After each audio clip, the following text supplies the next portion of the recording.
Welcome back to CBS Sports HQ. This next segment, buckle up. We're going to have a lot of fun. It's always fun when we're talking O-line with the upcoming NFL draft, just about a week or so away. Here's a look at Mike Renner's top 5 offensive tackles coming up in the draft. No surprise to see Kelvin Banks Jr. at the top of that. He had a great season out in Texas. We're going to grade these guys, talk about their strengths, and maybe mention a guy who is not on this list as we welcome you back into our CBS Sports HQ studios. Haley Sutton, happy to be joined by Mike Renner, Kyle Long, and we got a new face in the building. Mitch Morse joining us. Mitch, how's it going? How's it feel to be sitting next to a fellow O-lineman here? It's a good breath of fresh air. I mean, we've been doing the domestic life pretty heavily for the last 6 to 8 weeks, and my wife kicked me out of the house, and these guys let me tag along, so I appreciate you. So you're ready to get going. This is a good crew to do it with. We are breaking down the offensive tackles coming up in next week's draft. Mike, you gave us a list of 5, but our first player we're actually going to talk about just outside that top 5, of course, in Will Campbell, the tackle out of LSU. He got a lot of knocks for having short arms, which I think is really funny, but nonetheless, just allowed 5 sacks and over 1,500 career pass blocking attempts. Why just outside the top 5? Well, because he's a guard for me. He's the #1 ranked guard on my board. No slouch being that. Obviously, sitting next to this guy right here, I don't think he's going to argue too much. But I see him when he's in a phone booth, when he's right up next to guys, that's when he's at his best. He is a dog one-on-one in those scenarios. And then he does have, it's not just the arm length, he's got a thin frame too for an offensive tackle. He would have the smallest wingspan of any starting tackle in the NFL. People just worry about that. So it's going to limit what he can do against speed rushers and limit what he can do against guys who have great length at the NFL level. But on the interior, I think he's going to thrive. I think he could be an all-pro guard. Very good tackle, but I think that ceiling is higher. I'm in agreement with you. I think day one, he can be a guy that comes into a room and is an absolute butt whooper there on the offensive line, on the interior, because he was born. He's got that predisposition. He's got that temperament that you look for in an interior offensive lineman. He likes to be a dog, as you put it. I also think one of his biggest strengths is his flexibility, his recovery. And Mitch, you can speak to this.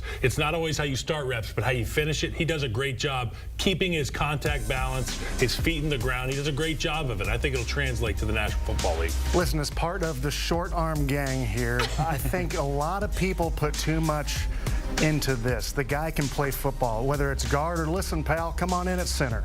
You got it all. And if you can play football in this league, you'll find a way to get around. And he reminds me a little bit, Brandon Scherf was #5 overall pick back in 2015. He was a tackle his entire career at Iowa. I don't think a lot of people cared too much that he couldn't play tackle at the end, or that he didn't play tackle at the NFL level, because for the Commanders, he was an all-pro sort of guard. Will Campbell looking to be just the 2nd LSU offensive tackle to be taken in the 1st round since 1998, so it has certainly been a minute since they have seen someone go from LSU. Let's get into your list, though, here, Mike. We're going #5, another All-American tackle in Charles Grant out of William and Mary, a smaller school, but clearly he brings a big presence in your board here. Yeah, this guy is one of my favorite prospects in this entire draft class. Look he at the is smile, a too. riser here up my board. Should be up a lot of boards, but he didn't unfortunately get a good pre-draft process. He didn't get to go to the Senior Bowl, which would have helped his stock a lot. But when I watch his tape, I see all the traits necessary to be an elite pass blocking and run blocking offensive tackle at the NFL level. He's got great feet. He's got great hands. I love the way he can re-leverage when he's one-on-one. And this is a guy who showed up to William & Mary at 240 pounds. He only started playing football his junior year of high school. He was a wrestler. And I love those former wrestlers when you watch them on tape. Those are the sort of traits that I think can translate to the NFL. When I look at Charles Grant, I see elite level athleticism and mobility, and I think that translates immediately into the NFL.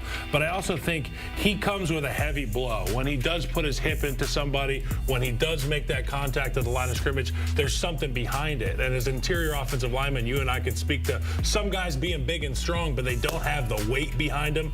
This guy, Charles Grant, he's just started to play football. He understands leverage. He understands how to throw his weight around. I would want the audience to not look at the school, but look at the player. The kid can play ball. And like you said, at the point of contact, he's using his weight. He's using his hips. That will correlate to this level. It's all about who he's paired with, what coaches will nurture that relationship. And it'll just be time on task in the NFL. I think he's got a bright future. Doesn't matter about where you come from. It's what you do at that next level, and that's what the scouts really care about. At #4, we are talking Josh Simmons, fresh off a national championship with Ohio State. So we know that he knows how to win.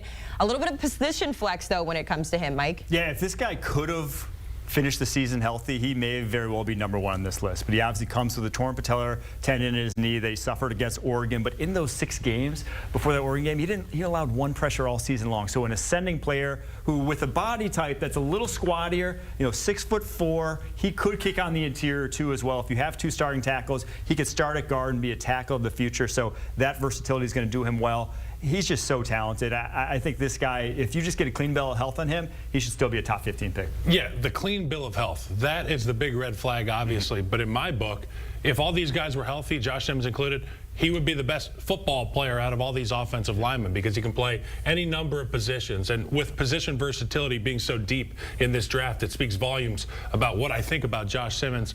I think he's a great athlete. If that patellar's good, he's going to be great. I think if you watch the film, you see functional strength. This guy can move in space. He can set the pass pro, and he's just an absolute football player. The more I watch him, I fell in love. I think he's a tremendous football player. Of course, health is going to be one of those stars on that scouting report. You invest in the guy, you nurture him, you nurture his health back, he's going to be a great football player. Mitch, just to follow up on that, when you have a player who, to Mike's point and to Kyle's point, could be the top tackle, the top offensive lineman in the draft, but you come in with sort of the reservations of dealing with injuries, what's the mentality for a guy like that? Well, coming in as a rookie is already a mental roller coaster. It's mental warfare. I think it might be an opportunity to settle in a bit, get to know the system, get to know the coaches, get to know the medical staff, strength staff, and then integrate yourself in the locker room, which is so important as a young player. Give him the time. He's going to be a tremendous athlete on the field. We saw it as well. Lowest pressure rate by any tackle with 100 or more pass blocking snaps last season at 0.7%. So clearly he can get it done.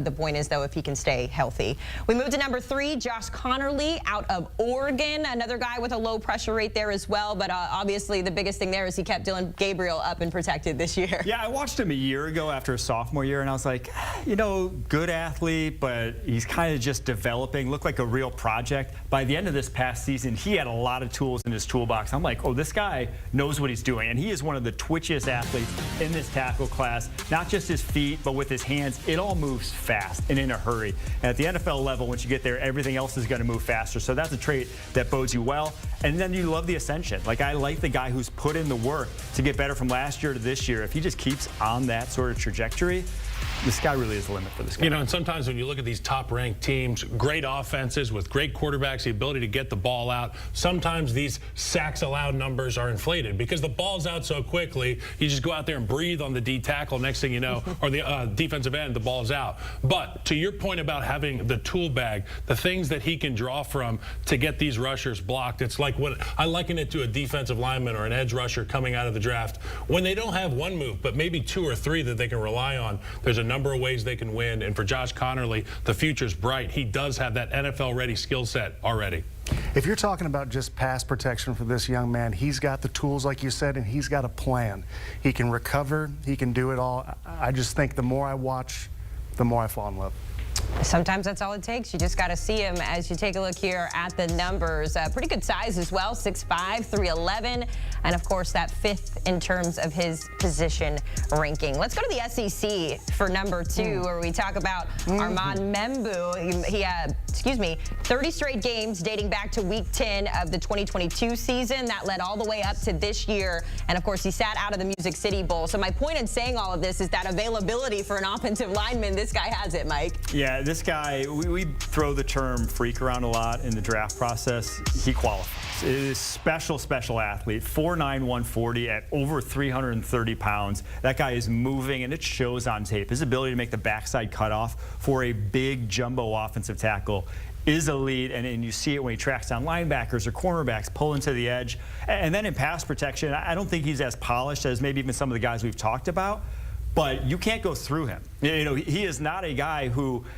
you're going to be able to bull rush consistently. His anchor is unbelievable, and so that's a great starting point in pass protection for an offensive tackle. I think he has things to develop and work on, but the traits that he has, no one else in this tackle class can match. Yeah, the guy is made from a pillar of stone. You know, there's some teammates I've had or guys I've played against, and they walk by you and you just go, oh my God, what happened to you?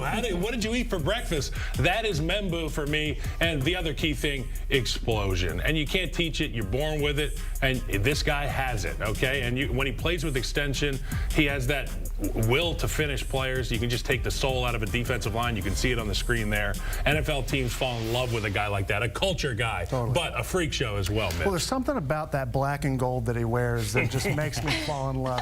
Listen, not only is he a Missouri Tiger, and I've got to talk to a few people, he's an exceptional human.